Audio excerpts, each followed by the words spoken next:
любил жизнь, любил родных, друзей и свою работу. Ему было всего 29. Сотрудник ДПС Исраил Богатырев погиб в результате нападения на пост в Яндере 5 ноября. Без отца остались 3 детей, младшему сыну всего 1,5 года. Из-за полученных ранений на посту Исраил скончался на месте. Молодой, веселый, любящий жизнь, родные не могут поверить в случившееся. Жизнь близкого человека оборвалась слишком внезапно. 1 декабря Исраил Богатырев отметил бы свое 30-летие.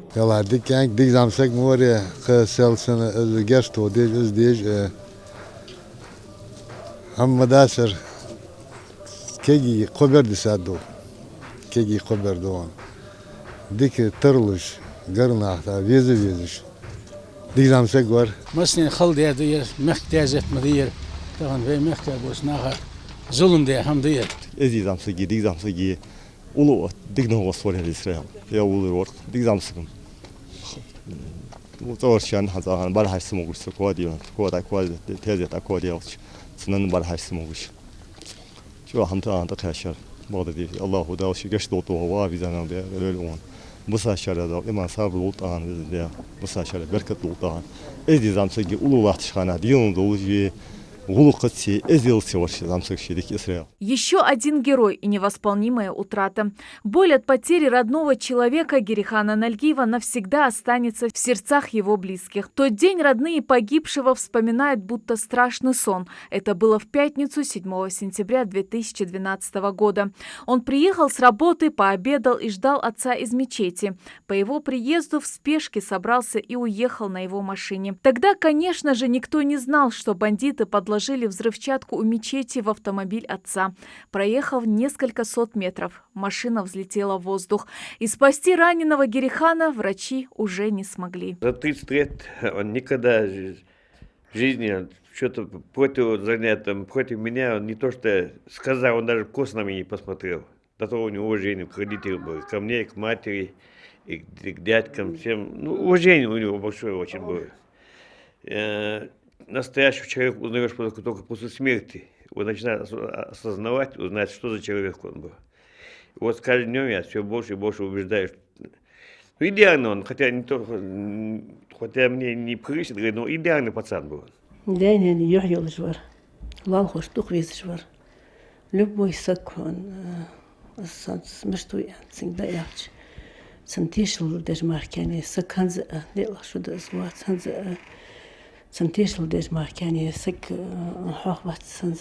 На Герихана покушались и раньше. Участковый, который выполнял свою работу по букве закона, имел множество грамот и наград, но мешал нелюдям в осуществлении коварных планов. Даже после этого случая он не захотел уходить с работы, несмотря на уговоры отца и матери, не хотел, чтобы его посчитали трусом. Герихан Нальгиев не отступил перед опасностью и пожертвовал собой ради спасения других. У него остались жена и 3 сыновей. Если хоть один из них наполовину будет похож на него, я, наверное, буду счастливой матерью. Лучшие уходят первыми. Так говорят о Рашиде Ганижеве его друзья и родные. У кого-то получается быть хорошим отцом, мужем и верным другом. Рашид Ганижев был образцом во всех отношениях. Подполковник полиции, заместитель начальника ОМОНа 2 апреля 2013 года при проведении разведывательно-поисковых мероприятий в лесном массиве подорвался на мине. Профессионал высокого класса. Таким запомнили его друзья. Рашид был надежным, честным, порядочным, грамотным человеком. Рашид Ганижев очень любил свой отряд и дорожил каждым своим сотрудником. Потерю каждого бойца он переносил очень болезненно. Рашид похоронил 29 своих друзей и товарищей, и 30-м оказался сам. Он имел множество наград, но скромно всегда прятал их подальше от людских глаз. Как родным передать на словах свою боль утраты, когда забыть такого человека, как их брат и муж, невозможно? Он считал своим долгом посещать семьи вот этих погибших сотрудников. Очень часто их посещал, особенно в праздничные дни. Он мог не приехать к нам, к сестрам, но их посещал обязательно. Был хорошим отцом, любящим, хорошим братом, хорошим мужем. За 10 лет не было таких, можно сказать, даже вообще ссор, можно сказать, даже не было. Я видела, как люди ругаются в некоторых семьях.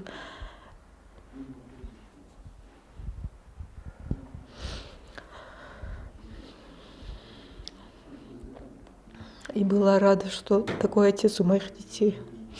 Потому что это очень большой пример для подрастающего моего поколения. Он учил меня быть добрым, щедрым.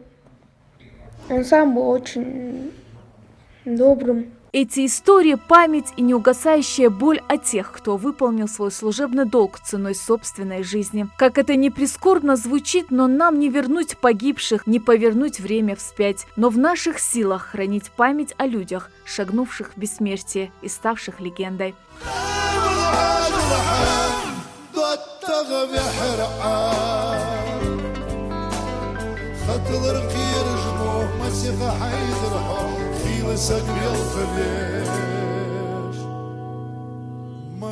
Светлана Томова, Новости 24.